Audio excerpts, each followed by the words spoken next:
but I had a few people that were struggling to find everything. So a couple of tips here when you're trying to use Google Classroom.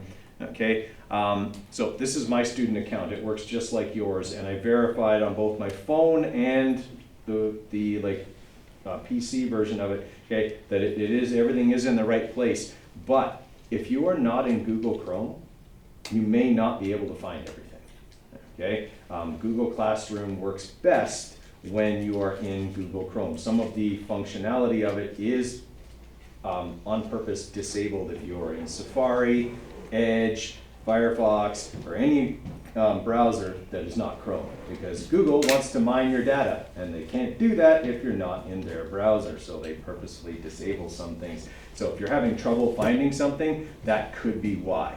Okay, if you are in the app, the Google Classroom app on your phone, you shouldn't have any trouble. Okay, if you are in Chrome, you shouldn't have any trouble. All right, so just in case you were lost in trying to find stuff this weekend, okay, you go into the class work tab, okay, and your notes packages and worksheet materials will be in there. Okay, when you click on that, it will show you your work. Okay, if you go into view instructions, that is over on the right hand side, okay, and you can open those and do whatever you need to with them, okay, just in case you're having trouble finding those, okay. And then in the app, it's actually at the bottom, and you have to pull it up from the bottom where it says your work. You have to pull that up from the bottom on your phone. So just in case anyone else is having trouble finding that stuff, okay, because I did get a few emails over the weekend about that, and it could have just been a glitch because I got them all around the same time too, so maybe there was just some sort of glitch going on, but okay, I did verify that it does work and that everything is there. Okay, so let's go through the answers to these questions here together this morning. If you need to add anything, make sure that you do that. Okay, idea of the atom was first proposed by whom? Democritus. Okay, so Democritus, okay, was the first person to come up with that. Okay, and why was his idea rejected at the time? They couldn't see it. Okay, they couldn't see it, and seeing is believing. That was certainly part of it. And what else? They already had like a theory at the time that explained everything, and it was made up of elements. I like that. The four elements, yeah. Okay, that idea made more sense. It's hard to change people's mind when you're trying to tell them believe in something you can't see. Okay, there's these little indivisible particles that you can't see that make up everything, versus these are the four elements that you are very familiar with, and they make up everything, and people are just going to buy that. Okay, it was probably a much better sales pitch, okay, at the time. All right, question number 2. Okay, we just went over this. What did the Greeks believe all matter was made out of? Okay, air, earth, fire, and water. Okay, why was that a logical conclusion? Okay, because they had experience with it, basically, right? Like we were saying on Friday there, okay, or on Thursday, it was something they understood. Steam was some parts water, some parts fire, some parts air. Okay, that made sense. Okay, lava was fire, earth, and water. Okay, it all made sense to them. That's why it was kind of kept around. Okay, and why it was a logical conclusion. Okay, if you got questions as we go, don't be afraid to ask. All right, during the Middle Ages, a group of people inadvertently did a lot of work to develop the science of chemistry. Who were they? Alchemists. The alchemists.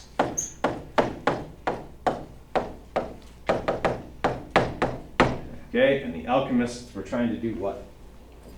Turn common substances into gold. Turn common substances into gold, and to a lesser extent, develop the elixir of life that would allow you to live forever. Okay, those were kind of the things. Basically, they were trying to get rich. Okay. All right, in the late 1700s, a man used the data from many experiments on matter to develop the idea on the structure of matter. Okay, who was that? John Dalton. Okay, and we said that this is probably going to be important for tomorrow's quiz. The 4 points are, okay, so point number 1. All elements are composed of tiny indivisible particles called atoms. Right, okay, and we can even summarize that and just say all matter is made of atoms.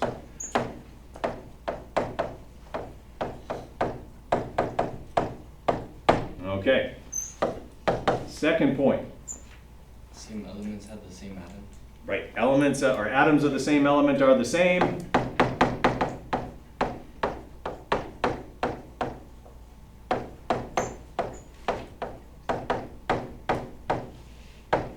Okay, and atoms of different elements, different, okay? I'm just writing shorthand here, guys. It's not bad grammar, I'm just on purpose writing shorthand. Okay, third point.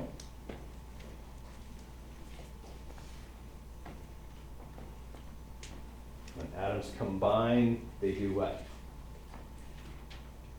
They form compounds, yeah, okay? And it's in what kind of, how do they go together?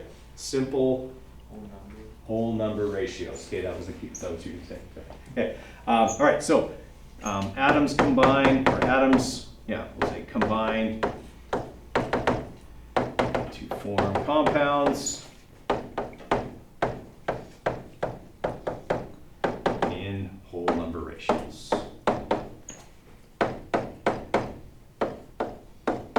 Okay, by the way, because I'm old, that symbol means number to me. It's not hashtag ratios, okay? Just, I know it's a generation gap thing, but, okay? All right, and then number 4, okay, I probably don't even have room for that one, okay, but what was point number 4?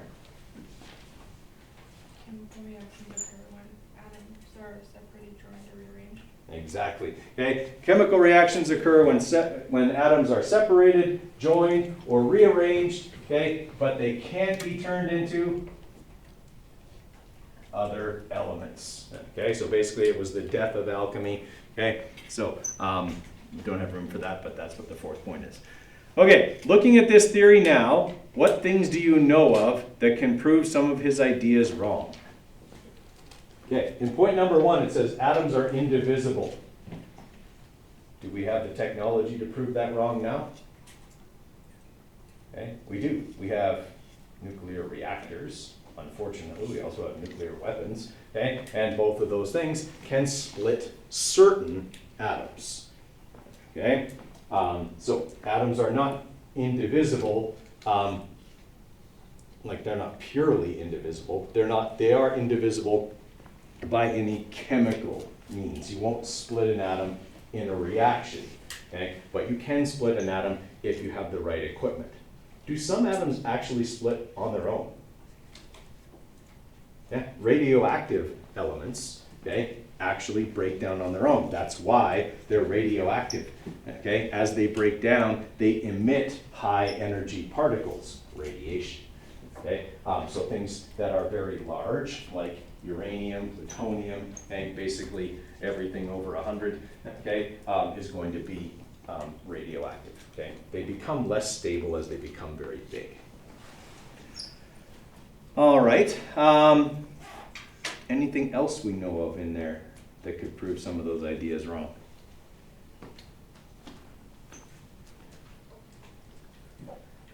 Okay. In point number 2, it says all of the atoms of an element are identical. Is that true? It's not. Okay. There are things called isotopes, and I think we talked about this the other day. Okay. There are some atoms of like carbon that have an extra neutron. Okay, in that way, those atoms are slightly different than all the others. They have the same number of protons, but they have a different number of neutrons. Okay, and that does make them slightly different. That's how we use carbon dating. Okay, carbon-14 breaks down at a very predictable rate into other materials. So if somebody digs up an artifact, they just have to look at how much carbon-14 is in it versus how much of carbon-14's byproducts that it breaks down into are in it, and based on the ratio of those two numbers, can calculate how old that artifact is, okay, or fossil is, okay, if we're looking at something like that. All right, so that's how that works. So it's not entirely true. All atoms of the same element have the same number of protons, but they don't necessarily have the same number of neutrons. Okay? Again, it wasn't something Dalton could have ever known at the time. All right, for number 6, so describe the models, okay, of the atom that we discussed. Okay, so what's the first one? The sphere model? Right, solid sphere model. Okay, that was Dalton's. All right, and basically it was because, well, we didn't know any better. Everything's a sphere, so cool, atoms are spheres too. Okay, That went by the wayside when, what couldn't it explain that we discovered shortly thereafter? The neutrons, or sorry, electrons. Electrons, right. When J.J. Thomson discovered electrons, the solid sphere model couldn't explain those, so Thomson came up with the plum pudding model. Okay, then there was a whole bunch of models that we didn't even talk about and we're not going to talk about. Okay, that came in between that, and then there was Rutherford's nuclear model. Okay, because he did the the gold foil experiment, okay, that proved the existence of the nucleus. Then his model was rapidly rejected because the electron orbits didn't fit. Then he and Bohr came up with the planetary model, and then what's the one we accept now? De Broglie, okay? And you can call it the de Broglie model, you can call it the electron cloud model, or you can call it the quantum model. All of those names are acceptable, okay? But basically, they say that yes, there's a central dense nucleus where protons and neutrons are, and there are, electrons in the cloud surrounding the nucleus. Okay, now, number 7.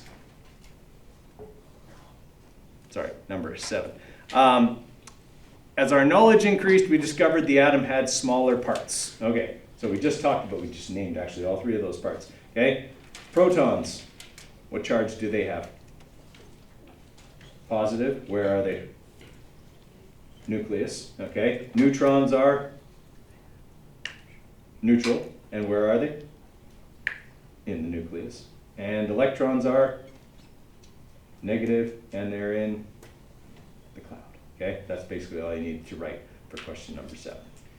Okay, all right, for number 8, I shouldn't say 1 cubic centimeter. I should probably say more like 100 atoms. Okay, 100 atoms of lead are much heavier than 100 atoms of carbon. Okay, why do you suppose this is?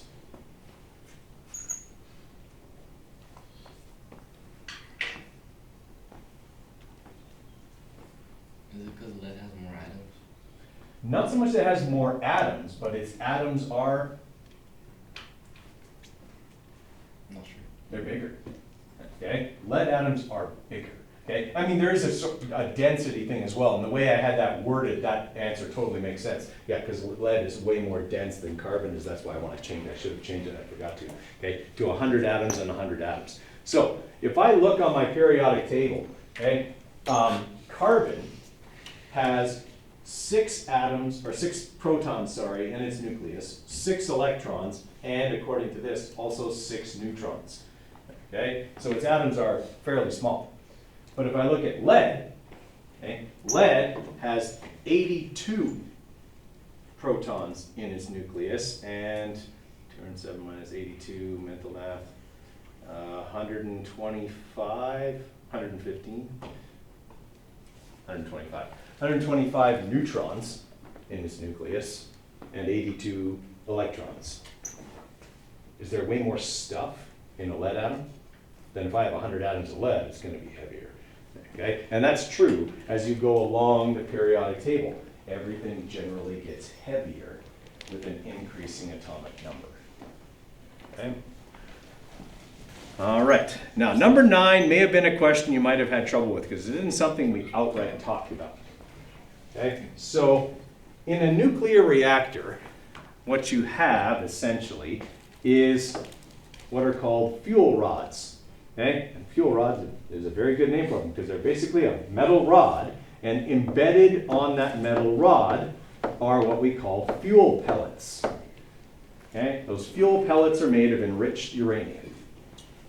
Okay? What we do is we lower them, and in order to make the reaction happen, we lower the fuel rods into the path of basically a particle emitter. It just emits neutrons, okay, and fires them at these fuel rods. Well, when those particles hit the fuel pellets, they break the uranium atoms apart. Uranium atoms are big.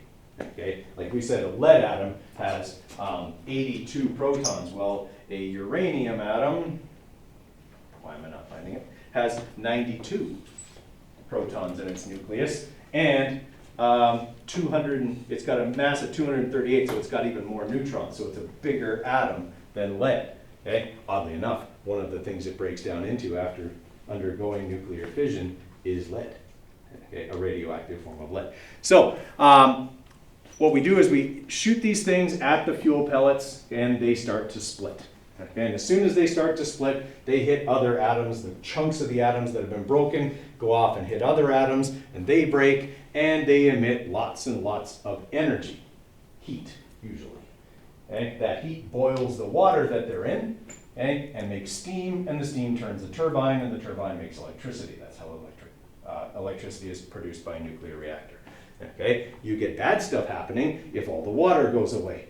That's what happened at Chernobyl. Okay? The reaction got out of control, all the water evaporated, and then they had a meltdown. Okay? Wasn't as much an explosion. There was a small explosion, but it wasn't a nuclear mushroom cloud, okay, kind of explosion. It was more that there were all these gases, all this steam that had been contained in the reactor, and it just got to be too much pressure, and that exploded outwards. So there's a bunch of radioactive gas, okay, that was emitted from the reactor. And then the rest of that reactor, all the fuel rods, pellets, everything just melted down. I don't know if any of you have seen this, but there's this thing called the elephant foot. Okay, at Chernobyl. It's basically what's left of the reactor core. Okay? The fuel rods, everything. It's this big lump that looks like an elephant's foot, but it's highly radioactive.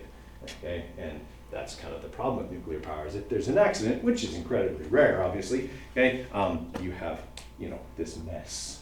You're not allowed to go within the vicinity of Chernobyl for more than 30 or 40 minutes at a time. Okay? All right, does that sort of make sense? Okay, so that's how we use these things to make electricity. The other use for them, obviously, is destructive. Okay, now I'm going to tell you how to make a nuclear bomb. Not like really technical, just kind of the general idea. Okay, because it's okay to do that because you'll never be able to get your hands on the stuff you need to do this, and it's way more technical than I'm going to make it out to be.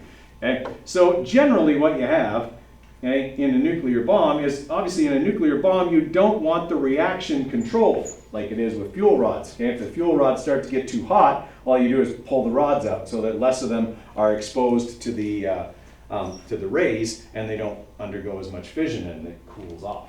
Okay? But with a bomb, what you want to do is you want to have basically some high explosive, okay, TNT or C4 or something like that, okay, and then you have a lump of fissionable material in the middle, plutonium, okay, something like that. Okay?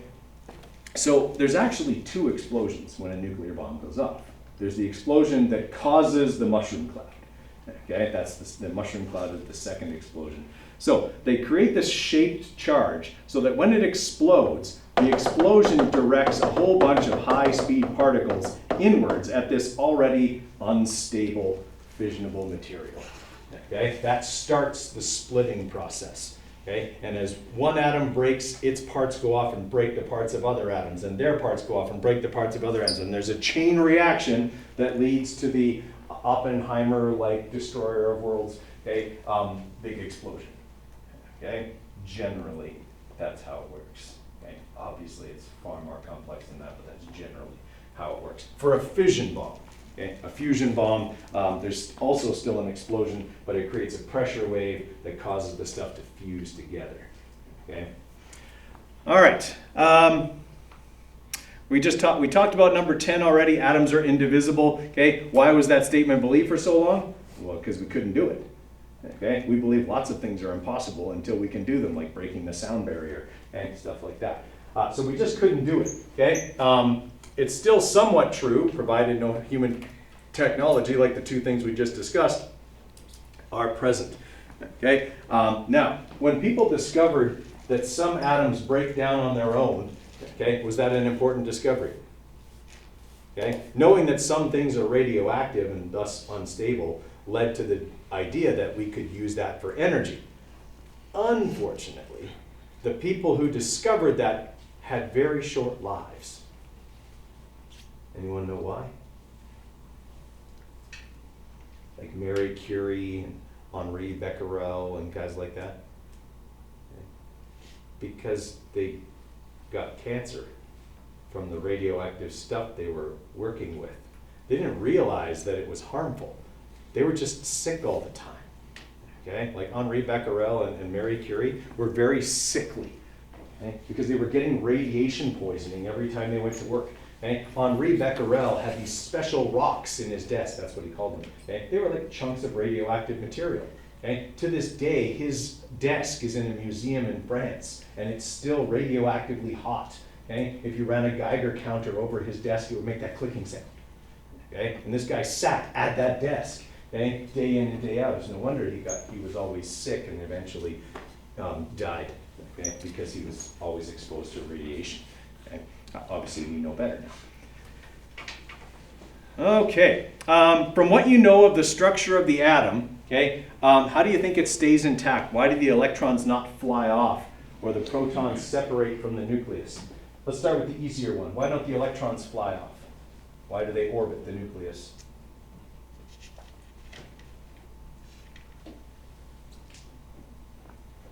What charge do electrons have? They're negative. What charge do protons have?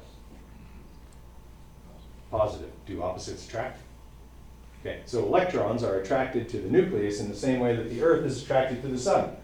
Okay, gravity is for the Earth to the sun, okay? But electrons and protons are opposite, so they're attracted to the nucleus, and so they orbit it, just like the Earth orbits the sun due to gravity. Okay? So that's what keeps the electrons there. Okay?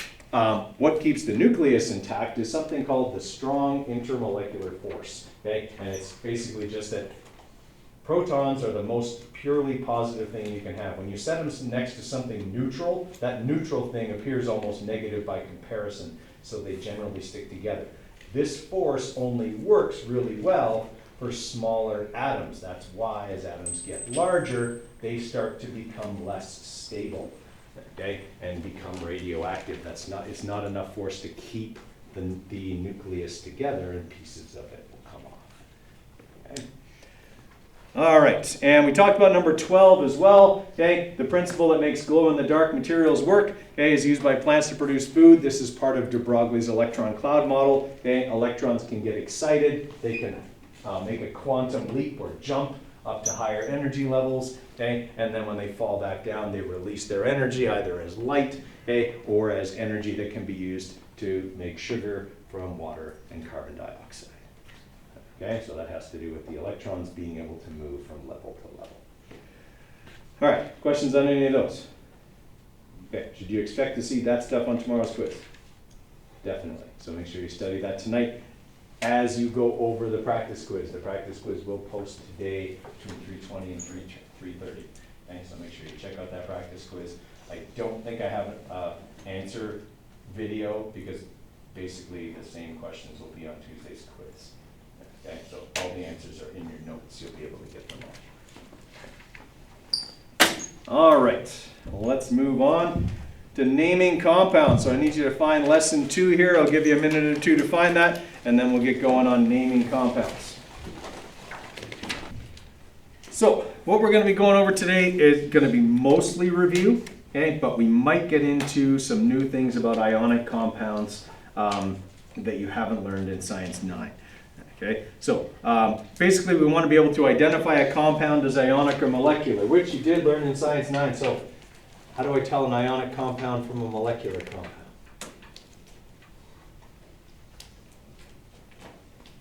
Molecular compound is made of 2 what?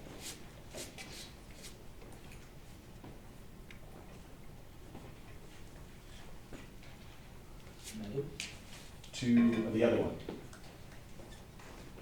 Ionic is made of 2, not metals, but non-metals. Yeah, well, gases. Sometimes it can be gases, yeah. Okay, so a molecular compound is made of 2 non-metals.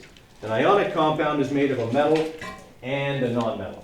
Okay, so on your periodic table, which you will get probably today, okay, you'll see the staircase here. Okay, the staircase divides the metals on the left with the non-metals on the right. Okay, so an ionic compound is going to contain something from the left and something from the right. Okay, whereas a molecular compound is going to contain just 2 things from the right part of the periodic table. Okay. All right, and then we've got to remember how to name, okay, and write the formulas for chemical compounds, ionic and molecular. Okay, so like I said, some of this, the molecular stuff is all going to be reviewed. There's nothing new with the molecular stuff where you use the prefixes and all of that, okay? But the ionic stuff, there's 2 new things that we'll look at that you didn't look at in Science 9.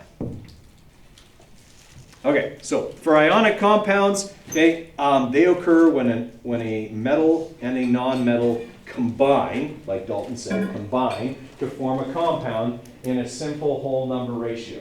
Okay, that whole number ratio is determined by the charges of the respective metal and non-metal. Okay, the charges have to balance. Okay, that's what determines the number of metal and the number of non-metal. Okay, now ionic compounds have a very different type of bond than molecular compounds. Okay, ionic bonds are very weak because they involve a trading of electrons. Okay? Metals generally want to give away electrons. Metals generally want to take them. Okay? And the reason is this. This is where Bohr's model comes back into play. Okay? If we look at, let's say, a sodium atom, okay, as Bohr would draw it, okay, Bohr would say, okay, here's the nucleus of the sodium atom. Okay, in that nucleus are going to be 11 protons and 12 neutrons. Okay, now what Bohr said is that closest to the nucleus is an orbital that can hold 2 electrons. Every other orbital can hold 8 as we go further away. Okay, so in the next orbital,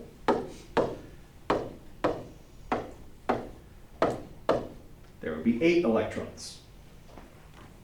Okay, now how many electrons does sodium have?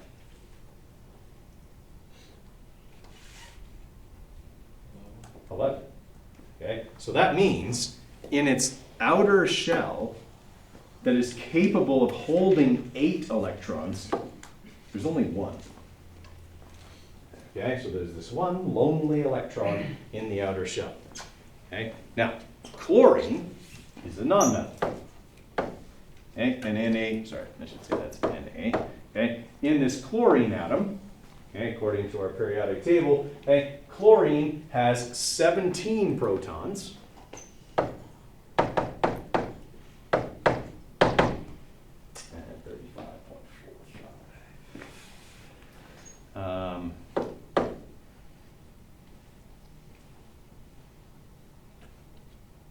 18 neutrons, okay, and 17 electrons. So that first shell, it's got 2 in it. Okay, the second shell, okay, has got 8.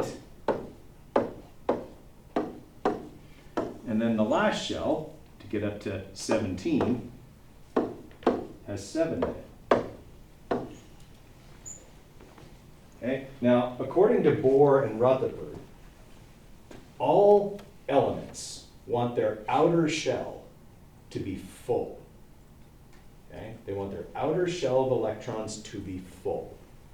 Okay? So chlorine needs to pick up 1 electron in order to have a full outer shell.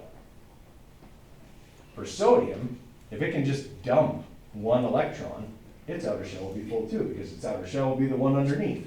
Okay? Right now, sodium's outer shell only has 1 electron in it. It's way easier to find a home for that 1 electron than it is to find 7 more. Okay, does everyone kind of follow me there? Okay, so metals generally have outer shells that are less than half full.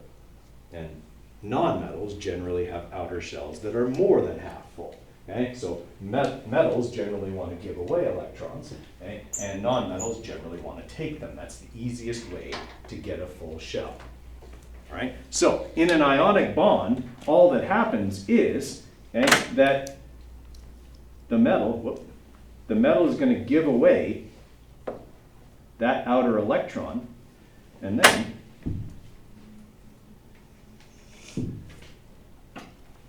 that shell is gone. are both elements happy now? They both have a full outer shell. That's what they were trying to do. Okay? So now both of those elements are happy. But what makes this bond weak, and don't read into this like sociologically, but they both got what they wanted. There's not really any reason for them to stay together anymore. Okay? Like I say, this is chemistry, not sociology. Okay? So they got what they wanted, now they're just going to split. Okay? Because they don't. So ionic bonds are quite weak. So weak, in fact, that if you put an ionic compound in water, it'll just dissolve and there'll be charged particles floating around all over the place. Okay? So ionic bonds, very weak, but they involve the trading of electrons. Okay? Everyone all right with that? In a molecular bond, the electrons are shared. Okay, and those two things, they want to stay together forever, okay, because they have to be with the other thing in order to be happy, okay, to have their full outer shell full. They're sharing that electron, okay, or electrons as the case may be. They have to stay together or they won't be happy, okay. They're like the true love of chemistry. Again, sociological, not chemistry, okay. All right. So when we're naming an ionic compound, okay, these are the rules that should sound familiar. When we want to write the name for an ionic compound, we write the metal first, and we write the non-metal second, and we make it end in "ide." Okay, hopefully that seems familiar to you. Okay, so the name of the metal is stated in full first, okay, and the name of the non-metal, will get an "ide" suffix.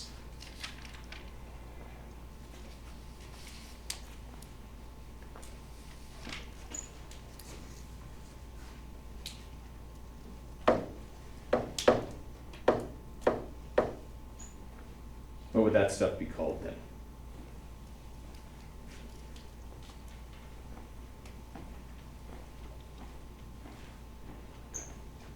Li stands for? Lithium fluoride. Okay, lithium, and then it's with fluorine. Okay, so we change the ending to "ide," lithium fluoride.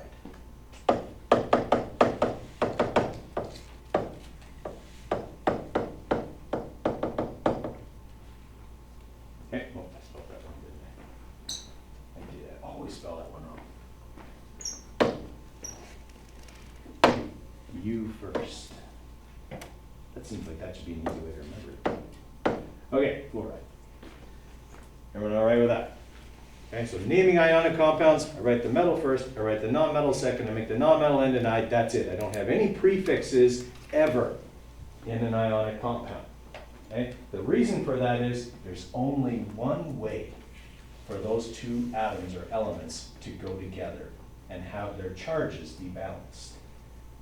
Okay? So lithium has a charge of +1. Fluorine has a charge of -1.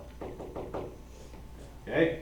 So fluorine only needs one lithium to make it happy. Okay? So they're always going to be 1 to 1. Okay? Whereas if I had calcium with chlorine, okay? Calcium's got a charge of 2+. That means it's got 2 electrons it needs to get rid of. Okay? Chlorine can only take 1. So every calcium atom needs 2 chlorines to go with it to account for the electrons. Okay? You might have learned how to do this last year if you did the drop and swap. Okay? That's how you figured out what the numbers should be. All right, so so the big thing here is, remember, you need to name both parts. Okay? The metal's name never changes. The non-metal's name changes to "ide," okay, at the end. Okay? And names are not capitalized. Okay? So aluminum chloride, okay, is not a proper name like John Smith. Okay? That has to be capitalized because that's a person. Okay? Or a place. This is a chemical designation. So while we call it naming, this is the name of that compound, it's not a proper name, so it doesn't get capitalized, unless you're starting a sentence with it. Okay? Everybody all right with that? Okay? And that's why you see on the periodic table, none of the elements are capitalized. Okay? Their symbols are, but their names are not. Okay? Okay, let's try a few here.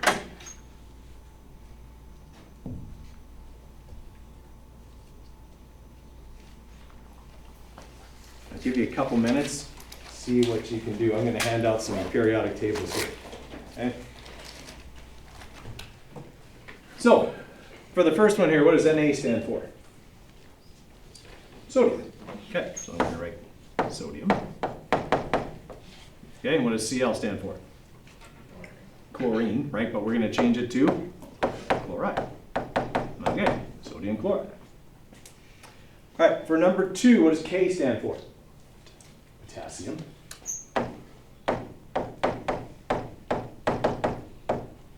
Okay, and F stands for fluorine, okay, which we'll change to fluoride. And I'll spell it right this time. Okay. What about number 3? What does H stand for? Hydrogen. Hydrogen. Is hydrogen a metal?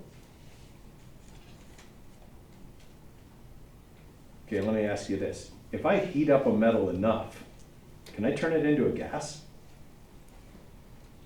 I can. So why can't hydrogen be a metal? It's a gas. Okay, just because it's a gas doesn't mean it can't be a metal. We have this idea that metals are these shiny solid things that are very strong. But in actual fact, they're not. Okay? In fact, most of the stuff in this first group, okay, in group 1, are actually quite soft, silvery metals.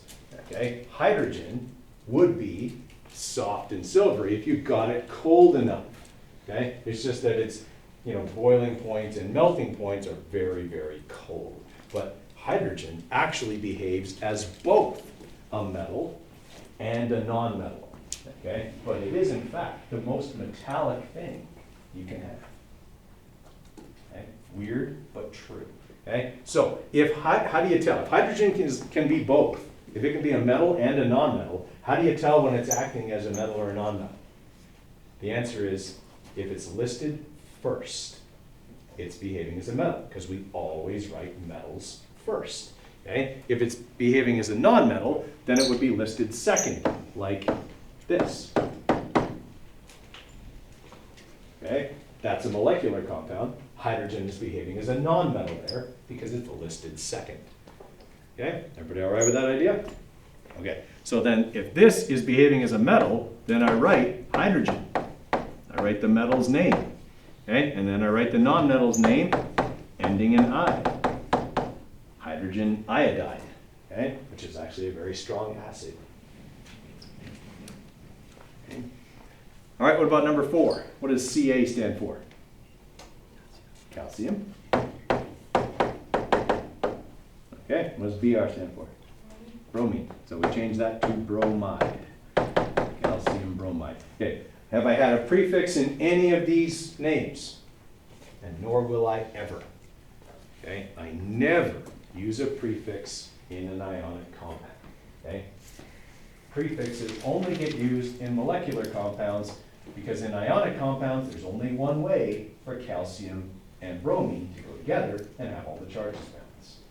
Okay? That makes prefixes unnecessary. All right, try the next 4.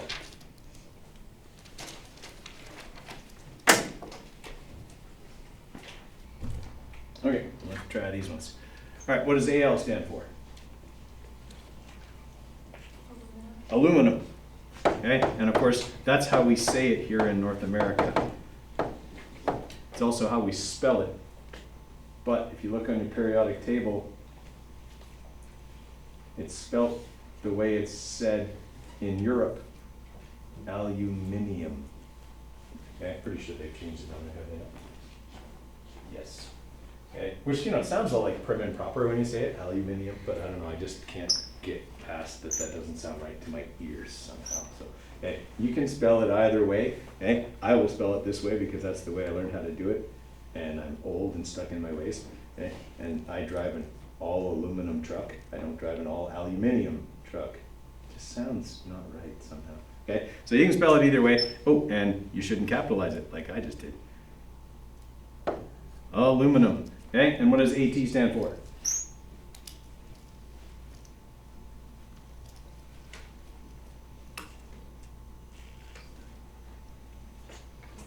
Astatine. So we would change it to astatide. Okay, so if you had aluminum acetatide, you're good on that one. All right, for number 6, CS is cesium. Okay.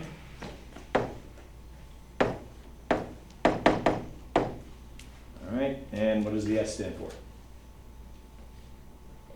Sulfide, yeah, sulfur. The element is sulfur, but when we change it to ide, okay, it's sulfide. Some of these, the endings are a bit confusing on how to do them, especially this ones like this one. Okay, it can be a bit weird when you put them into an ide ending.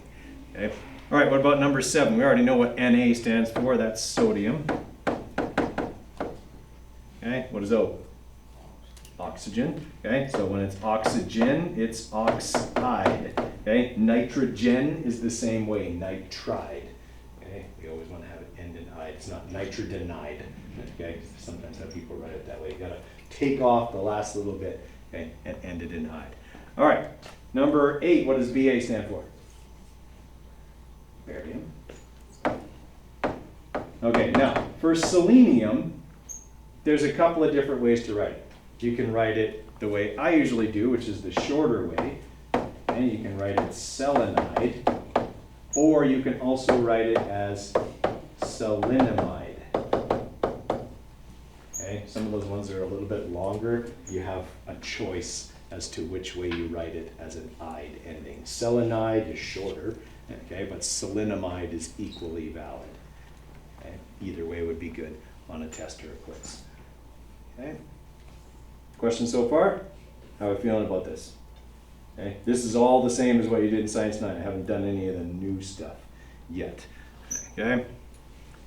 All right. There's a couple more here, so let's have you try those last ones there. Okay, the last 6. All right. So for number 9, okay, we have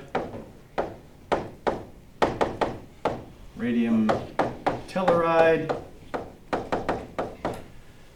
Okay, and for number 10, actually I think we did that one already. Okay, I think I did that as an example. Lithium fluoride. Okay, for number 11, we have rubidium sulfide. Okay, for number 12, strontium iodide. Okay, for 13, we have calcium oxide. And for 14, we have magnesium selenide or selenamide. Either way. Okay, questions on any of those? All right, that's the review. That's what you did in Science 9. Okay, now we're going to look at something a little bit different. Okay, something that's a little bit new here. All right, so what if I had the following 2 compounds?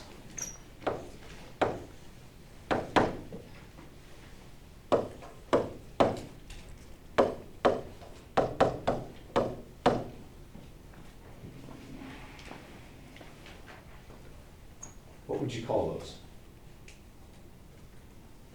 According to your ionic compound naming rules, Ni stands for? What does Ni stand for? Nickel. What does Cl stand for? Chlorine.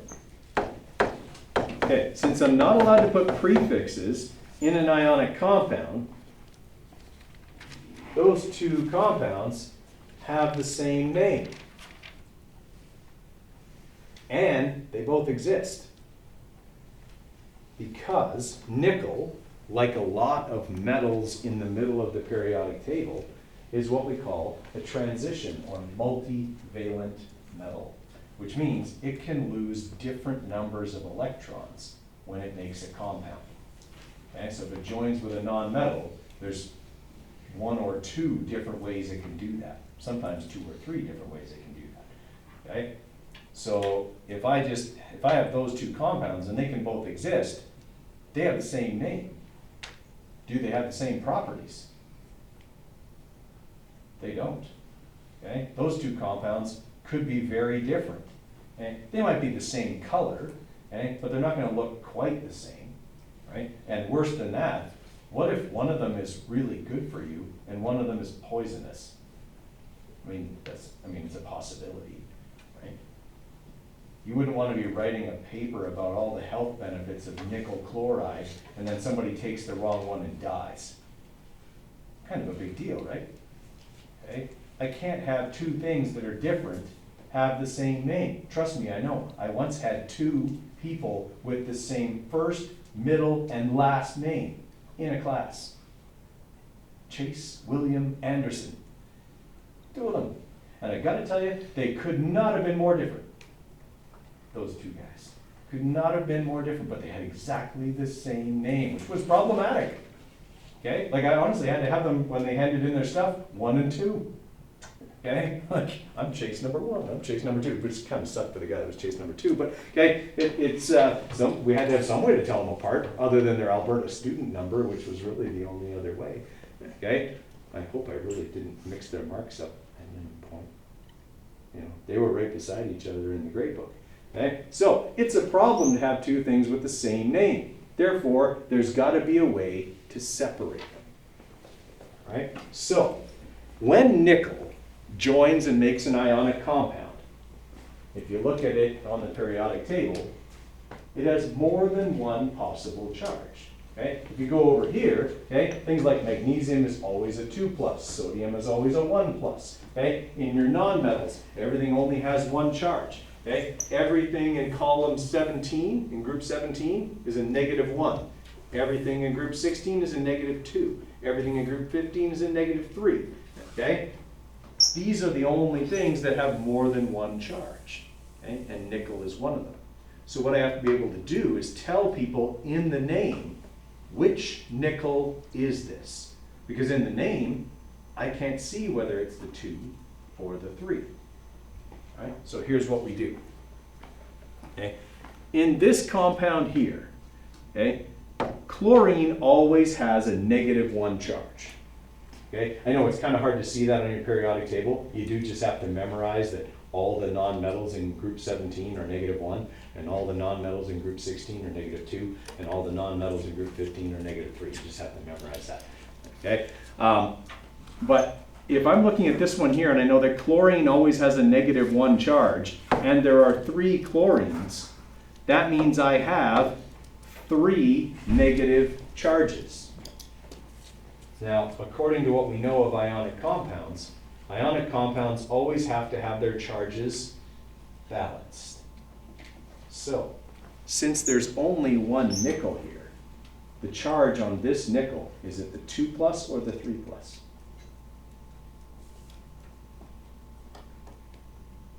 3. Okay, that's the only way. If I got a +3 and a -3, that adds up to 0. Okay? The compound always has to add up to 0. And that's how I figure out which one it is. Then I put in a Roman numeral in the name to denote that this is the nickel with the 3+ charge. Okay? If I do the same thing with the other one, okay, chlorine is always a -1. There are 2 chlorines, so that gives me 2 negative charges. I only have 1 nickel, so its charge must be +2 in order to make it come out to 0. Okay? So this one would be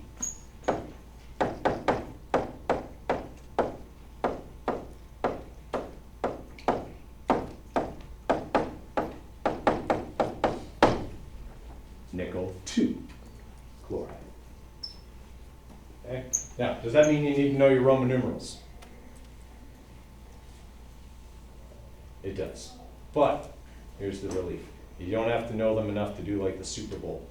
Okay, because the Super Bowl's up to like a whole bunch of Roman numerals now, okay? Or if you're watching, like Star Wars movies, like it's up to like, it's ridiculous. Okay, you guys only need to know up to about 5. Okay, I think there's only one thing that has a charge greater than that, and it only has one charge, and it's technetium. Okay, and yeah, so you're not gonna have any that need a Roman numeral that are gonna be greater than 5. Okay, so you can write this on your periodic table, okay, if you want to. This is one of the things I'll let you write on there. 1, 2, 3. Those ones all make sense. Okay, now here's why the Roman Empire fell. Their numbers made no sense. Okay, so the next one is IV. That is 1 less than 5, because V is 5. Okay, so if the 1 is to the left of the V, it's 1 less than 5. That's why 6 is VI. But you don't have to go past 5, so you're good. Okay.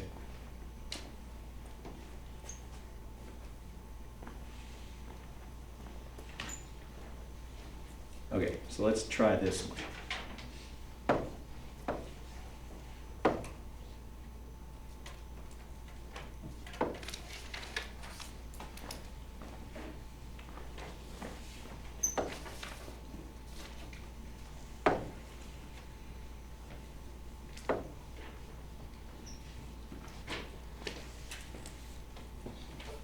What would the name of that be?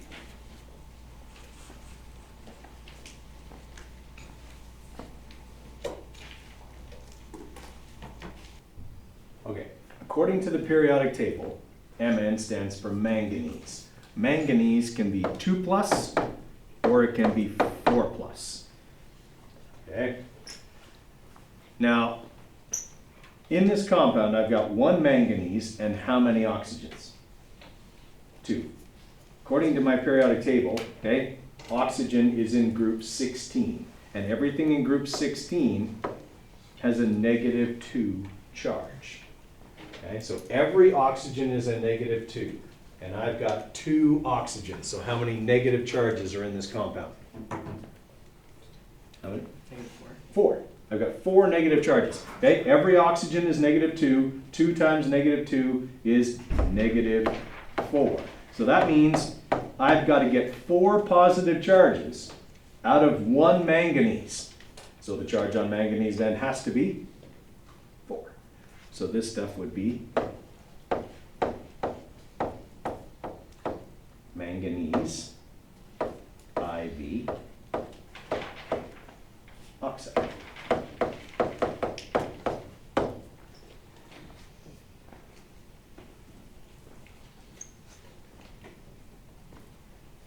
Okay, the reason I use this one as an example is because after doing these 2, people just go, oh, all I have to do is reverse the drop and swap and I'll know what charge to use. Except that only works about 2/3 of the time. Okay, because if you get one like this, if I reverse the drop and swap, I get the wrong charge. Okay, I actually have to do the math here, okay, in order to get the correct charge.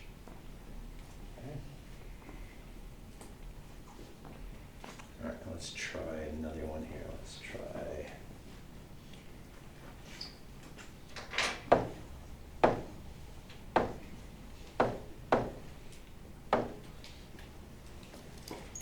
that one.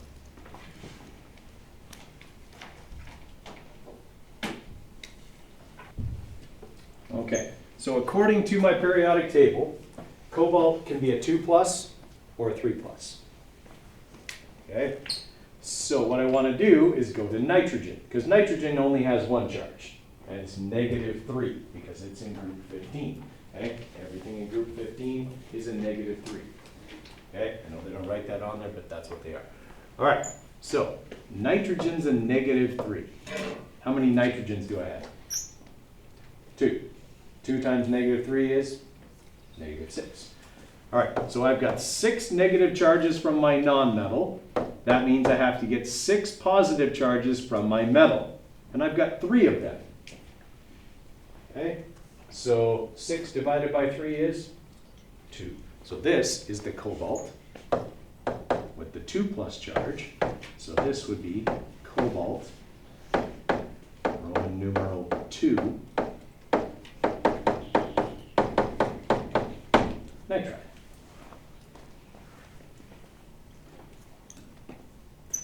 Okay. Everybody following what I'm doing there? Basically just a little tiny bit of math, okay? Just do multiplying and dividing, okay? Nothing terribly difficult. All right, so transition metals, okay, or multivalent metals are the ones that have more than one possible charge because they give up different numbers of electrons, okay? And that has to be shown, okay? In this case here, I would get FeO, which would be iron 2 oxide, or I could also get Fe2O3, okay? Right, which would be iron 3 oxide. Okay, so iron's another one of those multivalent metals. Okay, now just so you're aware, okay, whatever charge is listed on the left, whichever one is listed first from left to right, is the most common charge. Okay, and the one that is listed first is most common, usually by a significant margin. Okay, we're talking like more than 80% of the time, it's that charge. Okay. All right, questions on that? Okay, I'm going to have you practice a couple here, and then we're going to call it a day.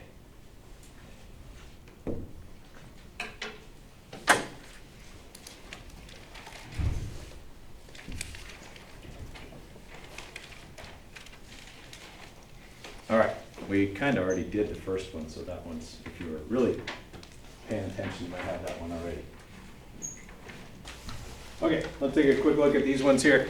All right, so for the first one, we kind of already did that. Oxygen's in group 16, so it's a -2. There are 3 oxygens for a total of 6 negative charges. That means there have to be 6 positive charges. I have to get those from 2 irons. 6 divided by 2 is +3. So this would be iron, Roman numeral 3 oxide. Okay, for number 2, okay, we've got cobalt and sulfur. Sulfur is also in group 16, so it's a -2. Since they're 1 to 1, cobalt's got to be a +2. So this is cobalt, Roman numeral 2 sulfide. Okay, for manganese, chlorine's always a -1, so that's 4 negative charges. There's only 1 manganese, so it's got to be +4. Okay, so manganese, 4, chloride, and the last one, okay, copper with sulfur, it's a -2. They're 1 to 1, so this is the copper with the 2+ charge. Copper, 2 sulfide. Okay, so tomorrow you have a quiz. I'll post the practice quiz between 3:20 and 3:30. Make sure you check it out. Okay, it will not have any of the naming stuff we did today, just the atom stuff from Thursday, Friday, and a bit this morning. You can keep that, it's all yours. All right, good work today, guys.